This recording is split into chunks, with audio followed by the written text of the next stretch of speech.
Bonjour à tous. Alno Ngouan, bonjour. Bonjour monsieur. Vous êtes enseignant et écrivain. Voilà. Qu'est-ce que vous êtes plus entre les deux?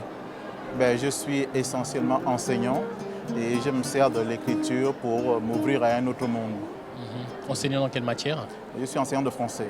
D'accord, je pense que ça aide beaucoup alors. Ouais, ça aide, ouais, en effet. Et donc là, vous et moi, on est actuellement donc au Salon du Livre de Paris. Donc Ouais. vous venez de Libreville parce que je précise que vous êtes enseignant dans un lycée à Libreville. Voilà. Et donc là, vous venez pour présenter votre livre qui s'intitule Les Veuves aux éditions La Doxia. La Doxa. Est-ce que vous pouvez nous dire un mot sur ce livre? Parce que déjà, quand on dit les veuves, c'est pas très réjouissant. Oui. Ce n'est pas le groupe n'est pas la locution, hein, les veuves n'est pas à prendre au sens premier. Il ne s'agit pas d'épouses qui ont perdu leurs époux, parce que les couples vivent effectivement, on peut y recenser et l'époux et son épouse, seulement la situation interne est telle qu'on a l'impression que l'époux ne vit plus. Ou mieux, ou pire, que c'est-à-dire qu'elle est écrasée par son mari, c'est ça? Voilà, l'épouse est constamment écrasée, humiliée, anéantie par son époux, exactement comme s'il n'existait plus. Il ne joue pas son rôle et donc elle se morfond à longueur de journée dans ce foyer. Quand vous dites qu'il ne joue pas son rôle, ça devrait être quoi son rôle? Théoriquement, le mariage est censé illuminer la vie d'un couple, d'un foyer. Or ici, le mariage anéantit. En fait, il y a un rapport faussé dès le départ. Ces mariages sont des mariages conditionnés. L'époux est fortuné, la femme le sait, elle va dans ce mariage sous l'objectif de profiter de cette fortune-là. Et à partir du moment où l'époux le sait, il s'en sert comme arme pour humilier son épouse constamment, en sachant bien qu'elle ne partira jamais de là. Là, vous parlez de quelques cas spécifiques ou vous parlez des mariages en général? Parce qu'on a l'impression que vous n'allez pas encourager les gens à se marier, en tout cas. Disons que j'encourage des gens à se marier, entre guillemets, noblement. Théoriquement, par amour, mariage... vous voulez dire. Par amour, vous voulez dire? Par amour, je suppose que ça doit exister, des mariages par amour. Or ici, le mariage est faussé dès son origine par la volonté de l'une des parties de s'affranchir de la pauvreté mentale, physique, etc., dans laquelle elle se trouve. Et donc elle estime que c'est par le mariage, elle atteindra cette posture noble-là, parce que comme nous le savons, seul le regard extérieur compte. Oui. Ces femmes sont humiliées quotidiennement, mais puisque dehors on les voit sous leur apparat de princesse, alors elles se disent cela est le plus important. Tout en sachant aussi que nous sommes dans des sociétés où une femme mariée a quand même un certain statut, une certaine reconnaissance. Voilà, vous êtes parfaitement dans le cadre de ces veuves-là. On estime, on a peut-être exagéré, il y a peut-être eu une tendance hyperbolique sur le mariage comme étant vecteur de responsabilité au sens africain du terme, qui signifie donc que si une femme est mariée, nécessairement, elle est une femme respectée, elle est une femme responsable, exactement comme si, en l'absence de mariage, ces données n'existaient pas. Or, nous savons bien que ce n'est pas le rapport à l'autre qui vous rend responsable, c'est l'attitude que vous avez envers vous-même. Si vous ne vous respectez pas, ne comptez pas sur votre conjoint pour vous respecter. Mais vous remettez en cause beaucoup de choses, le fondement même de notre société, parce que la finalité de toute personne, de tout homme et de toute femme, si je prends la Genèse, c'est bien sûr d'être avec quelqu'un.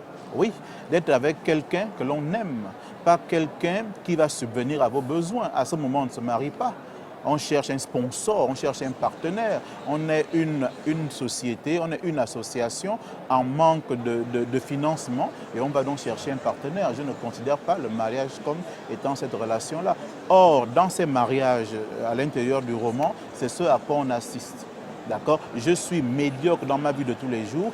Je n'ai pas envie de muser quotidiennement. Je vais donc chercher à rentabiliser ma vie de façon évidente et facile en trouvant quelqu'un qui va s'en occuper. C'est cela le problème dans cette œuvre-là. Donc là, il faut qu'on soit clair, c'est-à-dire que vous parlez d'une certaine catégorie de femmes. Je ne parle que d'une catégorie de femmes. C'est-à-dire celles qui adorent, pour qui la vie, les moyens faciles, quoi, pour avoir... Voilà.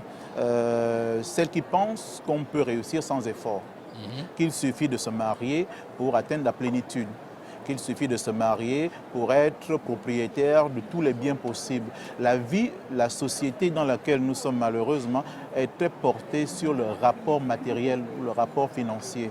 Et qui sont des signes extérieurs de réussite. Des signes extérieurs, faites bien de le signifier, de réussite. Maintenant, ce qui m'intéresse, c'est au-delà des signes extérieurs, que se passe-t-il quotidiennement dans la vie de ces femmes? Et c'est à ce moment que nous arrivons dans la notion générique de l'enfer.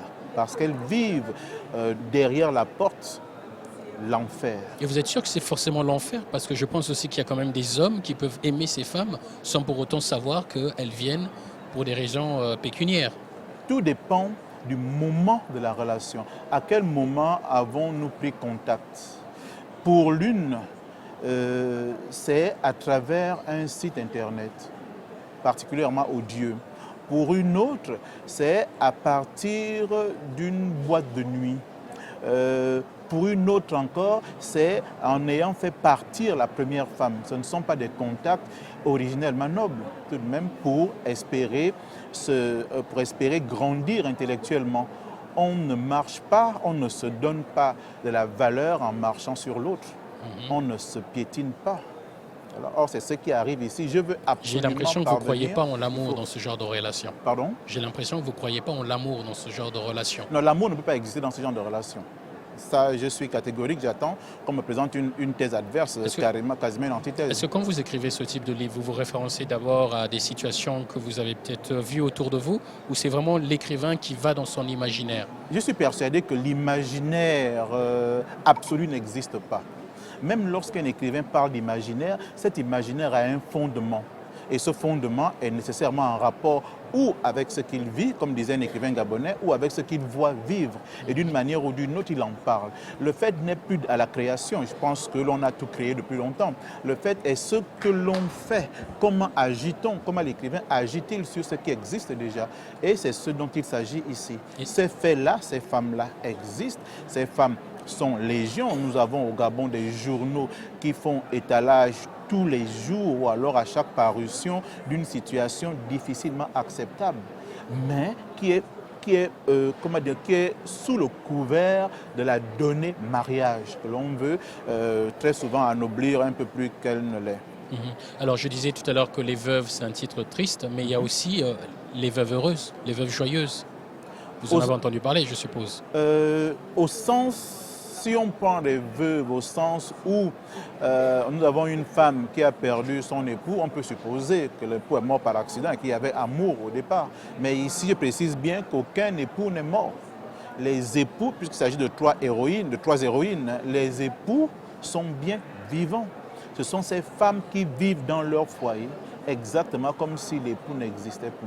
Écoutez, quand votre époux vous dit, écoutez, si tu veux, chérie, que notre situation s'améliore, il faudrait que tu acceptes les données de notre secte. Et notre secte exige que tu aies une relation avec 2 ou 3 de mes amis. J'aimerais bien savoir dans quel couple on se trouve. Donc ça veut dire pour vous, c'est du vécu. Vous avez quand même entendu parler de ce genre de situation. Cela existe. D'accord. Le message derrière, c'est quoi?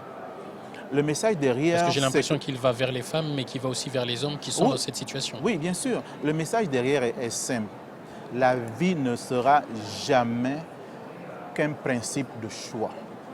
En principe, métaphoriquement, on choisit de vivre ou on choisit de mourir. Maintenant, qu'est-ce que l'être humain va choisir? Je crois toujours en la noblesse de l'être humain, qu'il soit un homme, qu'il soit une femme. Je crois toujours en la noblesse de l'être humain et je pense qu'il va choisir la liberté. Et la liberté, c'est la lumière. La liberté, c'est le fait de pouvoir agir sans avoir de contrepartie. Qu'est-ce qui gênerait? Est-ce que l'on n'a jamais dit que la pauvreté était une tare? Du tout. Est-ce qu'on n'a jamais dit que l'on pouvait réussir par ses propres efforts?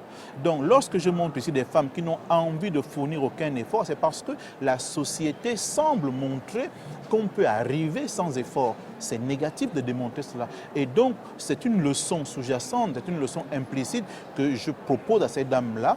Il est possible de réussir en se donnant des efforts et en parvenant à atteindre ses objectifs. Des exemples existent.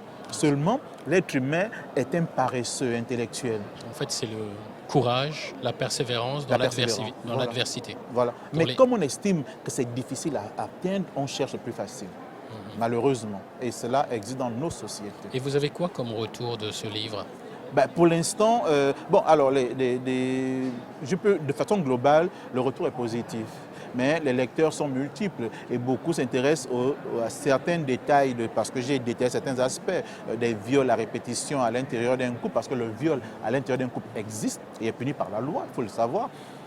Donc on s'est beaucoup intéressé à cet aspect en disant le livre est très violent. J'ai dit oui, la société dans laquelle nous vivons est violente et il faut faire ressortir cette violence-là. Comment allons-nous la combattre si nous ne savons pas qu'elle existe? Comment allons-nous la combattre si nous fermons les yeux devant la violence? Nous sommes donc obligés de voir la violence, d'analyser la violence, de combattre et de vaincre cette violence-là. Il faut faire avec. Aussi des propositions. Oui. Monsieur Ngo, nous sommes ici donc à Paris, au Salon du Livre de Paris, à plus de 6000 km de Libreville. Qu'est-ce que ça représente pour vous d'être ici?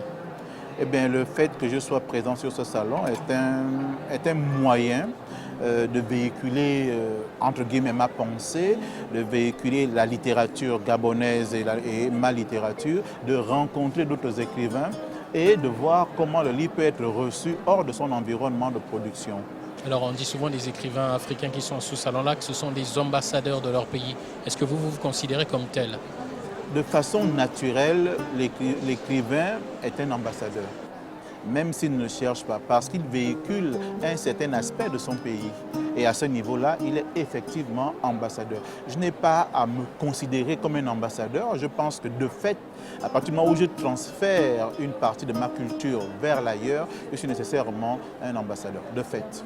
Et vous faites une différence entre le public librevillois et le public parisien par rapport au rapport avec le livre? Je pense que le public, c'est une analyse qui n'a pas de fondement particulier parce que je n'ai pas mené des études particulières, mais sur ce que je vois, il me semble que le public parisien a un rapport beaucoup plus facile à la littérature. Peut-être du fait que le livre existe dans l'environnement immédiat du Parisien. C'est un effort encore à fournir au niveau de Libreville. Il faut absolument que l'on s'arrange à ce que l'environnement immédiat du Librevillois de façon particulière et du Gabonais de façon générale soit porté sur le livre. Alno Ngo, merci. C'est moi qui vous remercie. Et merci à vous de nous avoir suivis. Je vous dis au revoir et à très bientôt sur Télé Sud.